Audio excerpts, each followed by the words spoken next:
Thank you for joining us today.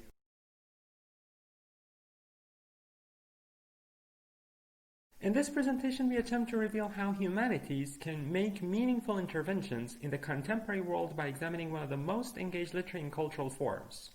In an interdisciplinary undertaking, this research aims to draw on insights from environmental psychology to convey how humor and satire can be wisely employed to advocate pro-environmental behavior. By going beyond traditional disciplinary boundaries, we hope to suggest that tackling a complicated global challenge requires a holistic outlook which can be partly reached through drawing on the methodologies and theories of other disciplines. In this way, new critical and methodological insights emerge from the interactions of literary and cultural studies and environmental psychology that can enrich and fathom our engagement with the ecological crises. Besides, technology and science have failed to amend the situation, and we believe this is partly because the scale and complexity of the environmental challenges require a holistic approach that simultaneously encompasses cultural solutions. As humor and satire are prevalent in different walks of life, especially with the rise of cyberspace and social networks, it is increasingly significant to investigate their potentials for bringing change in values, attitudes, and behaviors as prerequisites of adopting more sustainable lifestyles.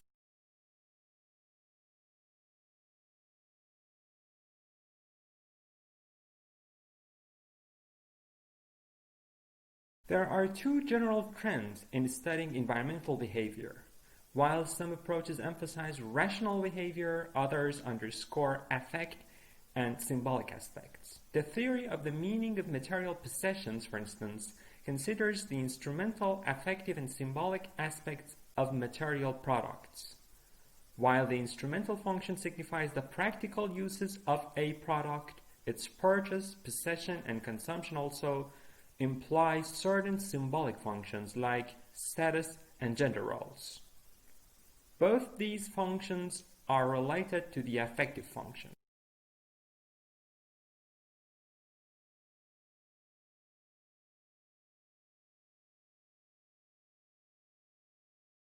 Since the symbolic aspect as a determinant of environmental behavior frequently signifies our affiliations, self-identity is a strong symbolic motive.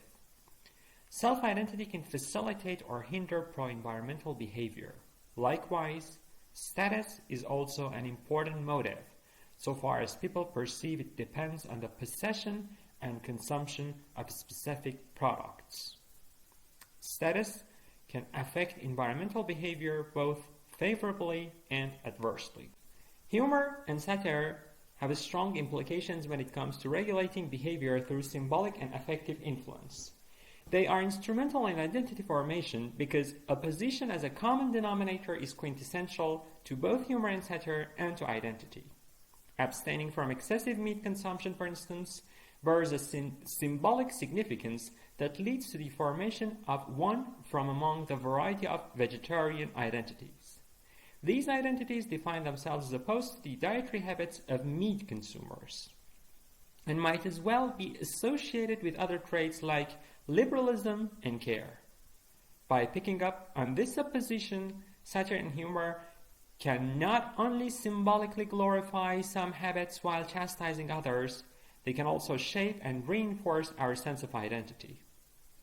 The TV comedy show The Simpsons, for instance, in its Lisa the Vegetarian episode, Season 7, Episode 5, resorts to this opposition not only to represent and promote a pro-environmental alternative, but also to warn its vegetarian audience against the complacency and hypocrisy that might accompany such symbolic values. The whole world wants me to eat meat. I can't fight it anymore.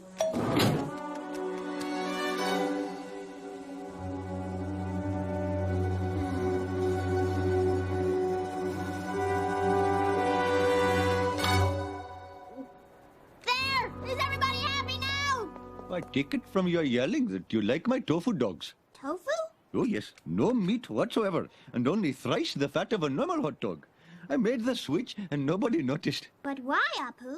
Because I'm a vegetarian. Haven't you ever seen my T-shirt? That's cute.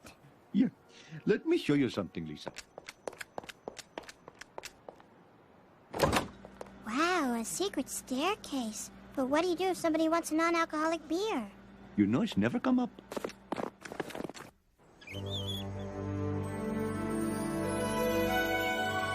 Oh, Apu, it's beautiful. Yes, this is where I come when I need some refuge from the modern world, or when I want to see drive-in movies for free. I know it is not easy to be a vegetarian, Lisa. That's why I ran away from home. What? She's leaving home? Wow, Paul McCartney. I read about you in history class. But where's your wife, Linda? Right here, Lisa.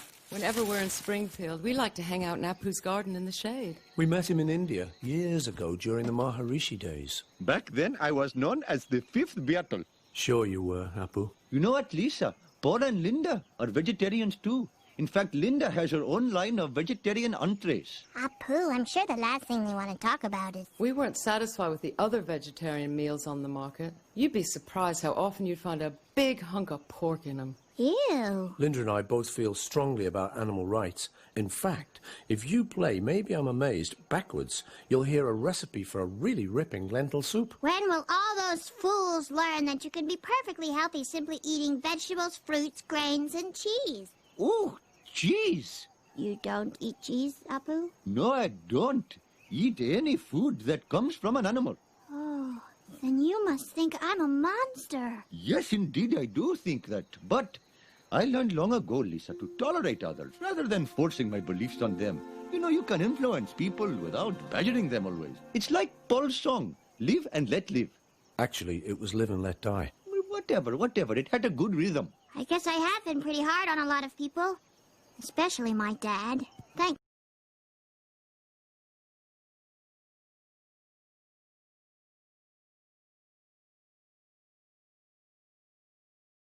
Besides identity, satire and humor can also regulate affect in order to advocate pro-environmental behavior. Actually, one quality that distinguishes literature from other types of communication is the preeminence of affect. Mirth is considered to be the reward of the cognitive processing of humor, but the affective aspect of humor is not merely limited to mirth.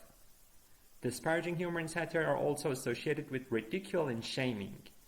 Alongside guilt, shame is an affect that regulates social behavior, therefore ridicule is yet another means of social control. Shaming and ridiculing can promote pro-environmental behavior at individual and collective levels. They can disparage unsustainable behavior at the individual level and condemn policymakers who refuse to acknowledge the urgency of the ecological crises and act accordingly.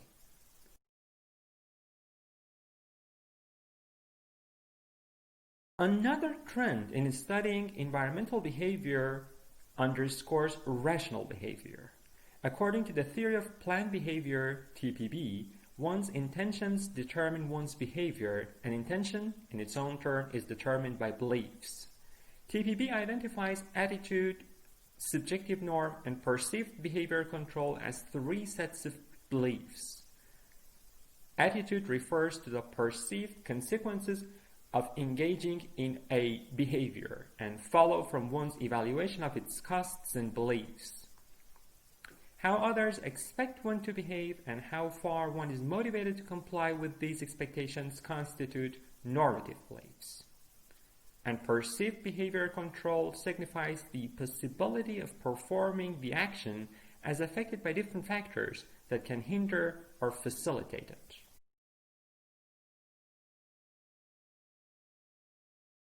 Humor and satire can challenge our attitudes and our perceptions of behavior controls. They can also create social pressure to instigate pro-environmental behavior. Poking fun at them, they tend to magnify and defamiliarize our prejudices in order to repel us so that we will consider our long-held but unfounded biases. In its episode on food waste, Last Week Tonight with John Oliver blames our own habits and misconceptions for the problem of food waste in the United States. These include overstocking products in grocery stores and unrealistic aesthetic standards. But Oliver does not stop there. He also blames the costs of food donation and challenges unfounded concerns over legal liability, which are instances of perceived behavior control. Satire and humor can push to modify perceived behavior control in two ways. First, they can challenge and amend our wrong perceptions that actually hinder us from adopting pro-environmental behavior. For example, expiration dates on products usually hinder people from buying, hence saving food. This is while, except for rare cases like infant formula, these are simply sale-by dates that recommend the best time for the consumption of the product according to the manufacturer. It is natural for manufacturers to make the date as tight as possible to encourage consumers to buy a new set of their products more frequently. By exposing this fact and poking fun at it, Oliver challenges his audience's perceived behavior control and encourages them to take these dates with a pinch of salt to stop the waste of healthy food products. Second, satire and humor can foreground behavior controls and encourage changing them. Farmers dump a considerable proportion of their produce because they do not comply with the aesthetic standards regulating the market. Before attitudes are changed with this regard, therefore, a short-term solution is donating below the standard produce to those who need and consume it. But this does not happen because of the costs of this donation. Incurred costs include those of packing and transportation, which are actual behavior controls.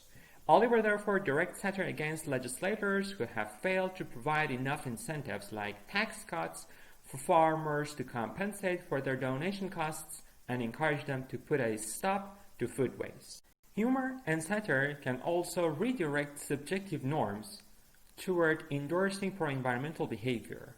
Subjective norms refer to the perceived social pressure to engage in a specific behavior, as Abramse has defined it. And disparaging humor and satire are especially effective in bringing about such social pressure. Just imagine how dining with a group of vegan friends might determine your choice to stay immune to their humor. This can be especially pertinent in the context of socializing children. Humor can be wisely employed in children's literature and systems of education to set pro-environmental expectations for children and motivate them to adhere to such behavior in the process of their socialization. Psychological research supports this assumption that a potential social function of laughter is to motivate others to behave in particular ways. Laughter can be a method of positively reinforcing others for desirable behavior, that is to say laughing with, as well as a potent form of punishment directed at undesirable behavior, or laughing at.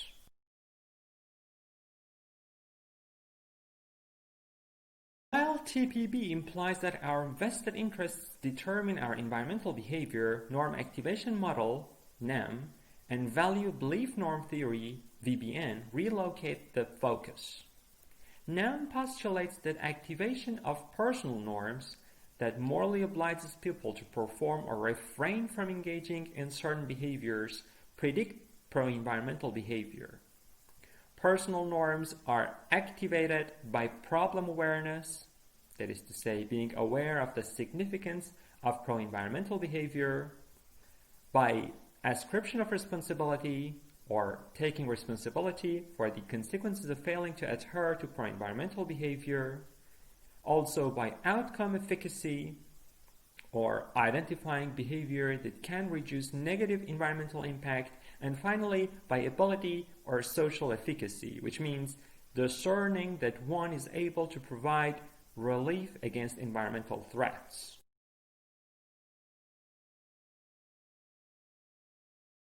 VBN is a further extension of NAM in that it assumes that values and ecological worldviews determine pro-environmental behavior. While altruistic and biospheric values can lead to pro-environmental behavior, egoistic values are less likely to compel one to engage with such behavior. These values lead to the formation of a new ecological or mental paradigm that functions as the basis of new beliefs and personal norms.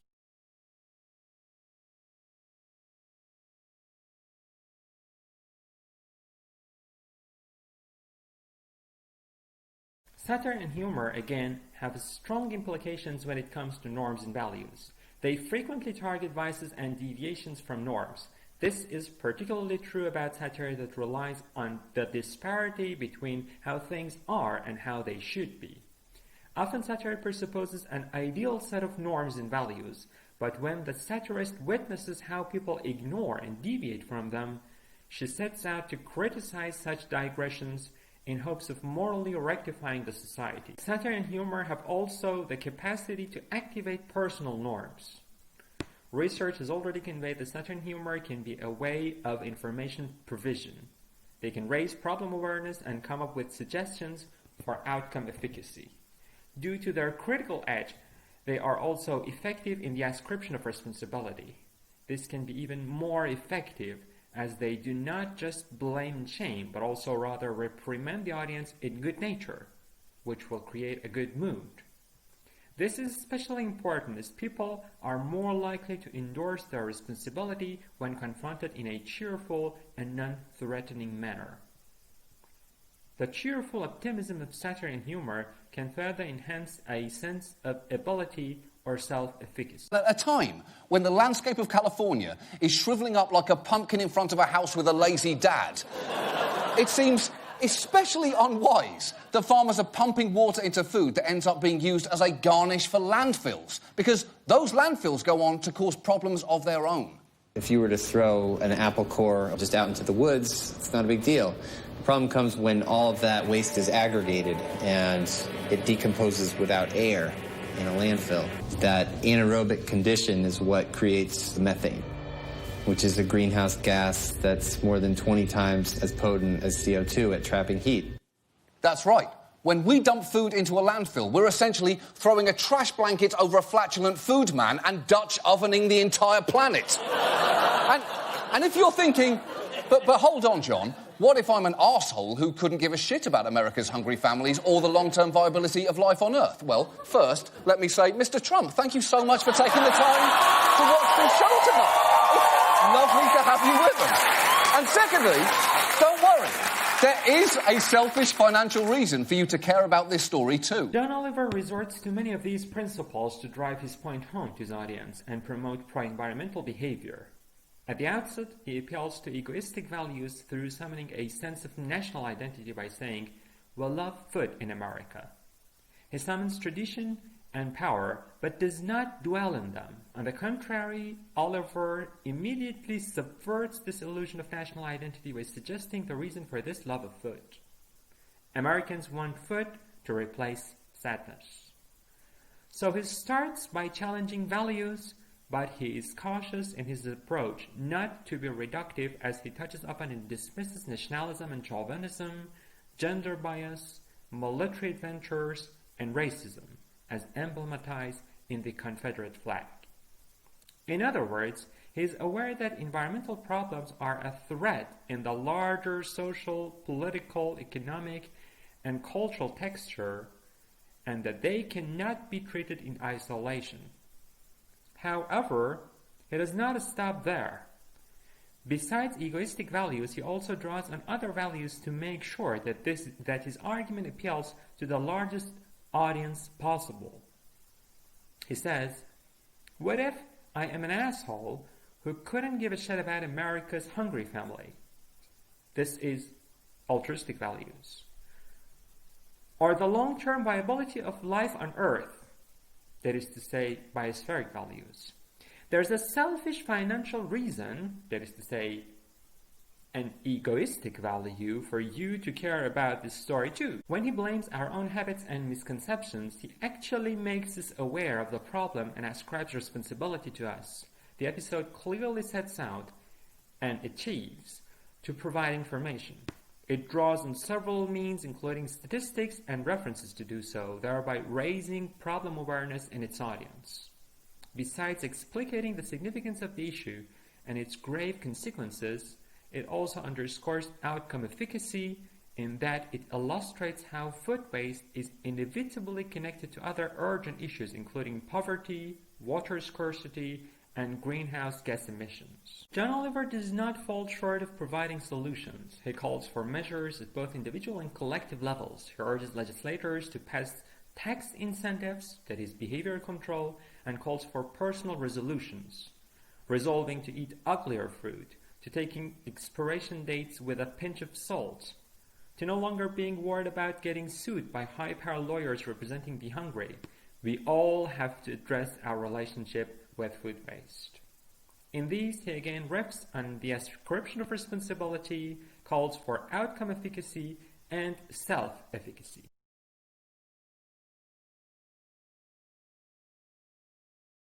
Locating environmental behavior in environmental psychology, we showed how humor and satire can be employed to promote pro-environmental behavior at individual and collective levels.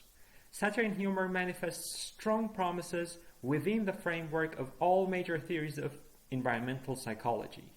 The backlash and controversy that the planet of humans has caused is a good example of the power of satire and dark humor for attracting public and scholarly attention to environmental issues. This research has two major implications. First, informational environmental campaigns must diversify and take into account different values in order to be able to appeal to the diverse range of individuals in the public sphere.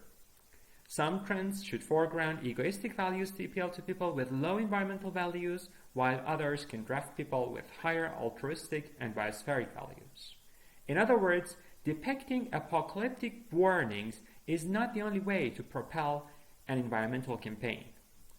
This reductive approach, which is not sensitive to the wide diversity of people, only risks losing their attention and driving them to despair, indifference, and inaction. Second, this study underlines how significant it is for eco-criticism to attempt to develop new methodologies and broaden its horizons by engaging other disciplines in order to be equipped for encountering current and developing challenges.